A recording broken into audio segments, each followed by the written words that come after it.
दोस्तों, आज की कहानी है बीवी आप आराम करो, मैं चाय बना देता हूँ। दोस्तों, कहानी शुरू करने से पहले अगर हमारे चैनल को सब्सक्राइब नहीं किया हो तो कर लीजिए ताकि आपके पास पहुँचे हर रोज नया वीडियो। आज संडे के दिन नेहा सुबह अपने सारे काम निपटा कर बैठी थी कि सास विमला जी ने आवाज दी, अरे नेहा, तुम्हारे ससुर जी का मन चाय पीने का है, बना दो जरा, मेरे लिए भी बना देना। नेहा उठने को हुई तब तक सुबोध, नेहा का पति, ने नेहा के कंधे पर हाथ रखते हुए कहा, तुम आराम करो, मैं बना देता हूँ। कहकर सुबोध चाय बना विमला जी और पिताजी कमलेश जी को देने चला गया। सुबोध को चाय लाता देखकर विमला जी बिफर पड़ी, अरे बहू, कहाँ तूने क्यों बना दी चाय? मैंने तो नेहा को कहा था। सुबोध अपने माता पिता का आज्ञाकारी बेटा था। विमला जी को भी सुबोध पर बड़ा नाज था। घर में भारी ओहदा था। विमला जी का बहू भी अपनी पसंद की लाई थी। विमला जी नेहा को सुबोध के लिए होनी पसंद यह था। सुबोध मल्टीनेशनल कंपनी में करियर था। खुश थे विमला जी की सुबोध ने उनकी पसंद की लड़की से शादी की। नेहा ने भी आधी सारे घर की जिम्मेदारियां अपने कंधों पर ले ली और पूरी निष्ठा से अपनी जिम्मेदारियों को निभा रही थी। रंग रूप के साथ साथ संस्कार भी थे। नेहा और सुबोध की अरेंज्ड मैरिज थी, लेकिन दोनों को देखकर सब उन्हें लव बर्ड कहते। दोनों एक दूसरे की पसंद नापसंद, एक दूसरे का मान सम्मान करना बखूबी जानते थे। लेकिन बेटे के प्यार में अभिभूत विमला जी को जाने क्यों लगता कि जब से शादी हुई है बेटा बदल गया। जब कभी सुबोध और नेहा कहीं बाहर थी तो विमला जी ने बेचैन हो जाती। सुबोध का इस तरह नेहा की केयर करना, नेहा का ध्यान रखना देखकर उन्हें कुंदन होती, पर कुछ को नहीं पाती। सुबोध को जब कभी समय मिलता तो वो नेहा के घर के कामों में मदद कर दिया करता। ये भी उन्हें पसंद नहीं था। धीरे धीरे विमला जी के मन में नेहा के लिए खटास बढ़ती जा रही थी। और कहते हैं कि जब मन में खटास हो तो जुबान खुद व खुद कड़वी हो जाती है। अब नेहा की सास कुछ ना कुछ वो बार नेहा के लिए बोलती। नेहा समझ नहीं पा रही थी कि उसे क्या और कहाँ गलती हो रही है। आज सुबह से नेहा को पूरे बदन दर्द के साथ बुखार आ रहा था। जैसे तैसे दोपहर का खाना बनाकर काम कर सासू माँ से कहा, मेरी तबीयत ठीक नहीं है, थोड़ा आराम करती हूँ, कहकर अपने कमरे में चली गई। शाम को जब सुबोध ऑफिस से आया तो विमला जी ने सुबोध के लिए चाय नाश्ता बनाते हुए देख सुबोध नेहा के बारे में पूछने लगा, अरे नेहा कहाँ है माँ? आज आप किचन में लगी हो? क्या बताऊं, तेरी बीबी को हल्का बुखार हुआ नहीं कि बिस्तर पर पकड़ लिया। हम तो तपते शरीर में भी घर का सारा काम किया करती थी। मजा जो अपनी सास से कोई काम करवाया हो। आजकल की बहुएं तो ऐसी, क्या बोले। माँ की बात सुन सुबह सीधे नेहा को देखने अपने कमरे में जाने लगा। अरे चाय तो पी ले, ठंडी हो जाएगी।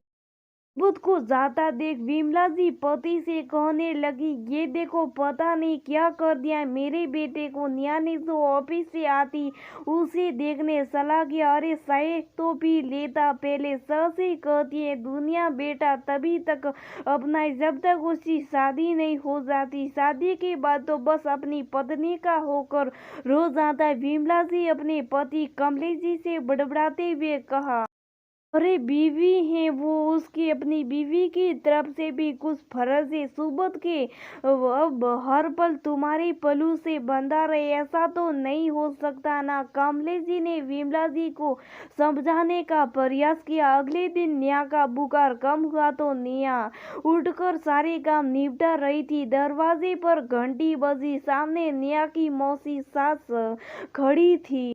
अरे तूने तो फोन भी नहीं किया आने से पहले।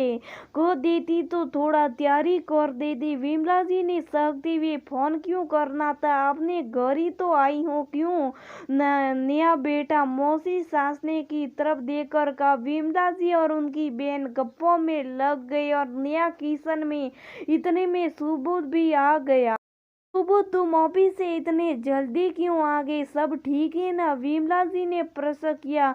मैं बेटी हूँ माँ, निया को डॉक्टर को दिखाना है। निया तो अब ठीक है, अब क्या जरूरत है डॉक्टर को दिखाने की, विमला जी ने नाराज सवरे में कहा। हाँ ठीक है, लेकिन एक बार डॉक्टर को दिखा लेते हैं, उसे कमजोरी भी है आजकल। हाँ बेटा दिखा लाओ, तुम दोनों जाओ, खाना मैं और दीदी बना देंगी। नेहा की मौसी सास ने कहा। नेहा और सुबह निकल गई। विमला जी ये देख बिफर पड़ी, पूरा का पूरा जोरू का गुलाम हो गया है मेरा बेटा, मेरी तो सुनता ही नहीं, बस बीवी के साथ बाहर घूमने के बहाने ढूंढता रहता है, बस बीवी के आगे पीछे घूमता रहता है। हरे हल्का पुकारी तो हुआ था, जब देखो बीवी के आगे पीछे घूमता रहता है। दीदी अपना नजरिया होता है, तुम्हारे नजरिए से वो बीवी का गुलाम हो गया, लेकिन मेरे नजरिए से वो अपनी बीवी के केयर करने वाला और उसका सम्मान करने वाला पति लग रहा है। दोनों कितने खुश लगते हैं में, और जब वो दोनों खुश तो हमें भी खुश होना चाहिए, वरना आजकल कितने परिवार ऐसे जो इन खुशियों को तरस रहे हैं। आजकल पति पत्नी का रिश्ता बहुत नाजुक हो गया है, अब हमारे जमाने वाली बात नहीं रही दीदी। आजकल पति पत्नी के रिश्ते में समान प्यार ना हो तो वो टूटने की कगार पर आ जाते, तब क्या उनके माँ बाप खुश होते होंगे। अगर दोनों में बोलचाल बंद, आपस में झगड़े हो तो पूरे घर का माहौल खराब हो जाता है। पति पत्नी दोनों समान होते हैं दीदी, इसमें ना कोई बड़ा और ना कोई छोटा होता है। एक अच्छे जीवन साथी का मिलना पुण्य कर्मों का प्रतिफल होता है, और नेहा और सुबोध दोनों एक दूसरे के पूरक हैं। हमें उनकी खुशी में खुश होना चाहिए, ना कि ऐसी नकारात्मक विचार से अपने तन मन और घर का माहौल खराब करना सही। और नेहा तो अपनी सारी जिम्मेदारियों को बखूबी निभा रही थी, कभी आपको पलटकर जवाब नहीं देती, तो अपने पति के प्यार और सम्मान की हकदार है वो दीदी। सुबोध भी रिश्तों में तालमेल रखना अच्छे से जानता है। सुबोध का स्वाभाविक सबकी केयर, सबके लिए अच्छा सोचने वाला है, तो क्यों तुम अपनी हंसती खेलती गृहस्थी में अंधेरा कर रही हो दीदी, क्यों तुम दोनों के प्यार सम्मान और विश्वास की अमरता में अपनी नकारात्मक सोच का जहर घोल रही हो। आगे तुम्हारी मर्जी, तुम्हें जैसा ठीक लगे। बहन के मुंह से ऐसी बातें सुन विमला जी सोच में पड़ गई। इतने में नेहा और सुबोध भी आ गए, दोनों बहुत खुश लग रहे थे। आती दोनों ने विमला जी और मौसी सास के पाँव छुए।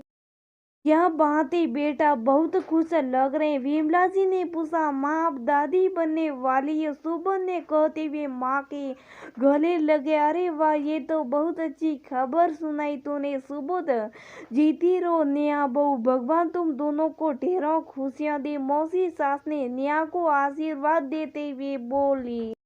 विमला जी ने नेहा को गले लगा लिया और मन में निश्चय किया कि अब कभी नकारात्मक सोच से अपने रिश्ते खराब नहीं करेगी। अपनी हाथों अपनी खुशियों का गला घोटने लगी थी, पर अब ऐसा नहीं होगा। अपने नजरियों को बदलने की जरूरत होती है। सकारात्मक सोच से अपने आने वाली पीढ़ी को सही नजरिए का फर्क जरूर बताऊंगी। और मन ही मन उन्होंने अपनी बहन का धन्यवाद किया जिन्होंने उनके नजरिए को बदला था।